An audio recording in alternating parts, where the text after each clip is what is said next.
గాయకుడు సోను నిగమ్‌కు బెంగుళూరు పోలీసులు నోటీసులు జారీ చేశారు.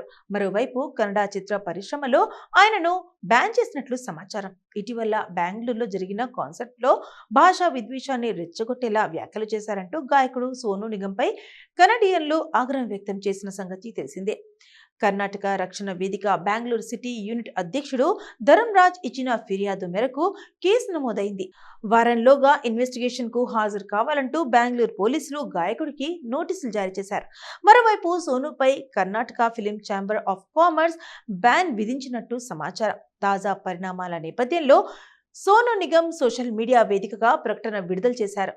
ఇండస్ట్రీపై ట్రంప్ దెబ్బ మన సినిమాలపై ప్రభావం ఎంత?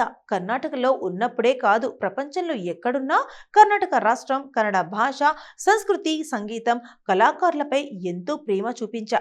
హిందీ కంటే ఎక్కువగా కన్నడ పాటలనే ఆస్వాదిస్తా.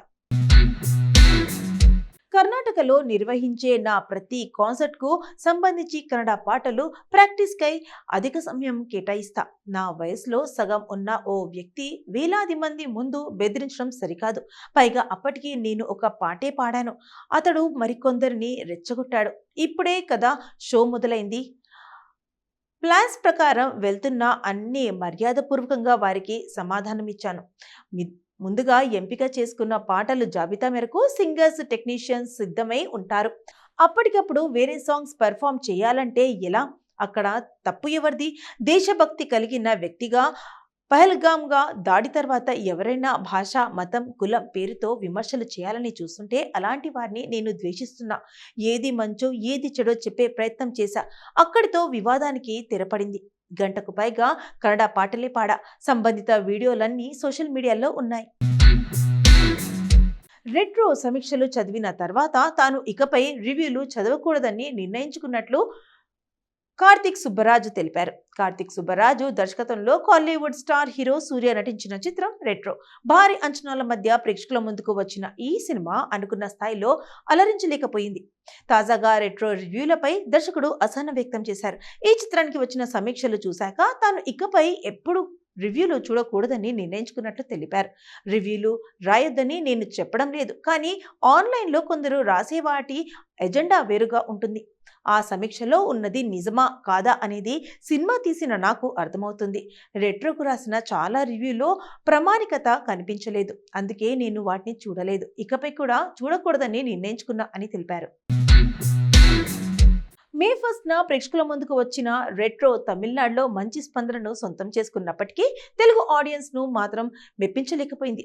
సగం బాలీవుడ్ అమ్ముడుపోయింది. ప్రకాష్ రాజ్ వ్యాఖ్యలు. మొదట కార్తిక్ సుబ్బరాజు ఈ కథను రజనీకాంత్ కోసం రాసుకున్నారు. యాక్షన్, మాస్ అంశాలు ఎక్కువగా పెట్టాలనుకున్నా, కానీ ఒకానొక దశలో ప్రేమ కథను హైలైట్ చేయాల్సి వచ్చింది. దీంతో రజనీకాంత్ కు బదులు సూర్య అయితే బాగుంటుందని నిర్ణయించుకున్నా. సూర్యను కలిసి స్క్రిప్ట్ ఇస్తే రజనీకాంత్ కోసం రాశానని ఆయన గెస్ చేశారు అని ఇటీవల తెలిపారు. ప్రతిష్టాత్మక ఫ్యాషన్ వేడుక మెటగాలకు సంబంధించిన నియమాలు ఏమిటంటే, ప్రపంచంలోనే ప్రతిష్టాత్మకంగా నిర్వహించే ఫ్యాషన్ వేడుకే మెటగాల. ప్రపంచవ్యాప్తంగా పేరు పొందిన సెలబ్రిటీలు ఒకచోట చేరి విభిన్న ఫ్యాషన్ దుస్తులను హొయలులికించడమే కాదు, మెట్రోపాలిటన్కు museum of arts costumes institute కోసం నిధులు సమీకరణలో పాలు పంచుకుంటారు. న్యూయార్క్లోని మెట్రోపాలిటన్ మ్యూజియం ఆఫ్ ఆర్ట్స్లో జరిగే ఈ వేడుకను ప్రతి ఏటా ఒక్కో థీమ్లో నిర్వహిస్తారు. అలా ఈ ఏడాది super sign tailoring block style అనే థీమ్తో ఈవెంట్ జరగనుంది. ఈసారి వేడుకల్లో బాలీవుడ్ తారలు షారుఖ్ ఖాన్, కియారా అడ్వానీ, దిల్జీత్, ప్రియాంక చోప్రా సందడి చేరున్నారు. న్యూయార్క్ సమయం ప్రకారం మే 5వ తేదీ సాయంత్రం 6 గంటలకు, భారతీయ కాలం ప్రకారం మంగళవారం ఉదయం 3 గంటలకు ఈ కార్యక్రమం జరగనుంది. షారుఖ్ ఖాన్ తొలిసారి మెటగాలలో సందడి చేయబోతున్నారు. ఈ వేడుక గురించి తెలుసుకునేందుకు సినీ ప్రియులు ఆసక్తి చూపిస్తున్నారు. ఇంతకీ ఈ మెటగాలలో పాటించే నియమం నిబంధనలు ఏమిటంటే, ఉల్లి వెల్లుల్లికి నో. మెట్ గాలకు వచ్చే సెలబ్రిటీల కోసం నిర్వాహకులు భోజనం ఏర్పాట్లు కూడా చేస్తారు. అతిథుల కోసం అన్ని రకాల ఆహార పదార్థాలను ప్రత్యేకించి సిద్ధం చేయిస్తారు. అయితే ఆయా వంటకాల్లో వెల్లుల్లి, ఉల్లి, పార్చిలో కొత్తిమీర జాతికి చెందిన ఒక రకం ఆకుకూర వంటివి లేకుండా జాగ్రత్తలు తీసుకుంటారు. వంటకాల్లో ఉల్లి, వెల్లుల్లి వంటివి ఉపయోగించడం వల్ల మాట్లాడేటప్పుడు ఘాటు వాసన వచ్చే అవకాశం ఉందని, దానివల్ల ఇతరులకు కూడా ఇబ్బందులు ఏర్పడుతుందని భావించి నిర్వాహకులు ఈ నిర్ణయం తీసుకున్నారు. బ్రూషెటా అనే ఫుడ్ ఐటెంను లిస్టులో నుంచి తొలగించారు. వివిధ రకాల కాయగూరలతో సిద్ధం చేసే ఈ వంటకం అనుకోకుండా డ్రెస్ మీద పడితే ఇబ్బంది కలగవచ్చని ఈ నిర్ణయం తీసుకున్నారు. నో ఫోన్ ఈ కార్యక్రమానికి సంబంధించి రికార్డ్ టేపులు మాత్రం బయటకు వస్తాయి. మిగిలిన ఫోటోలేవి రావు. అందుకు కారణం నిర్వాహకులు పెట్టిన నో ఫోన్ పాలసీ. ఈవెంట్లో పాల్గొన్న సెలబ్రిటీలు ఫోన్లు తీసుకువచ్చేందుకు అనుమతి లేదు. అలాగే ఒకసారి ఈవెంట్ జరిగే ప్రాంగణంలోకి అడుగుపెట్టాక స్మోకింగ్ చేయకూడదు. $75,000 కట్టిన సీటు వాళ్ళిష్టమే. మెటగాలకు ఆహ్వానం పొందిన సెలబ్రిటీలు అందులో పాల్గొనేందుకు సుమారు $75,000 చెల్లించాల్సి ఉంటుంది. 2023 వరకు ఈ మొత్తం $50,000గా ఉండేది. గతేడాది నుంచి ఈ మొత్తాన్ని పెంచారు. ఇక్కడ ప్రతి సీటుకు ఒక ధర ఉంటుంది. డబ్బు కట్టాం కదా, మన సీటు మనమే ఎంచుకోవచ్చు అనుకుంటే పప్పులో కాలేసినట్టే. ఎవరు ఎక్కడ కూర్చోవాలనేది నిర్వాహకులే నిర్ణయిస్తారు. ఈ జాబితాను డిసెంబర్లోనే సిద్ధం చేస్తారు. దుస్తుల విషయంలోనూ ఇదే తరహా నియమం పాటించాలి. మనం దుస్తులను ముందే నిర్వాహకులకు చూపించి వారు అంగీకారం తెలిపితేనే వాటిని ధరించాల్సి ఉంటుంది.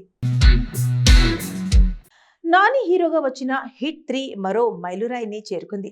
100 కోట్ల క్లబ్లో స్థానం సొంతం చేసుకుంది. నాని హీరోగా శైలేష్ కోలన్ దర్శకత్వంలో తెరకెక్కిన యాక్షన్ థ్రిల్లర్ హిట్ 3 మే 1న ప్రేక్షకుల ముందుకు వచ్చిన ఈ సినిమా విజయాన్ని సొంతం చేసుకుంది. ఇప్పటికే ఓవర్సీస్లో రికార్డులు సృష్టిస్తున్న హిట్ 3 ఇప్పుడు మరో మైలురాయిని చేరుకుంది. అతి తక్కువ సమయంలోనే 100 కోట్ల క్లబ్లో చేరిపోయింది.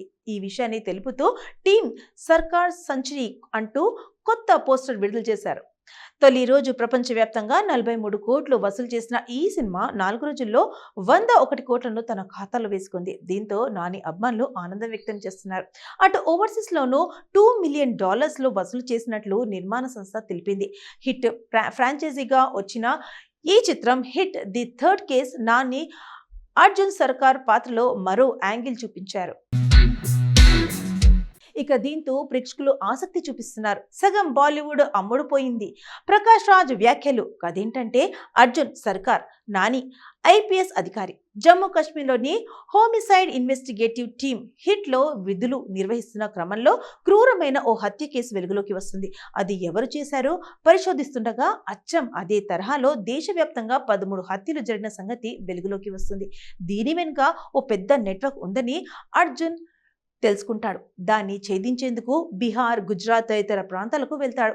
ఆ కేసు కొలికి వచ్చేలోపు అర్జున్ విశాఖకి బదిలీ అవుతాడు.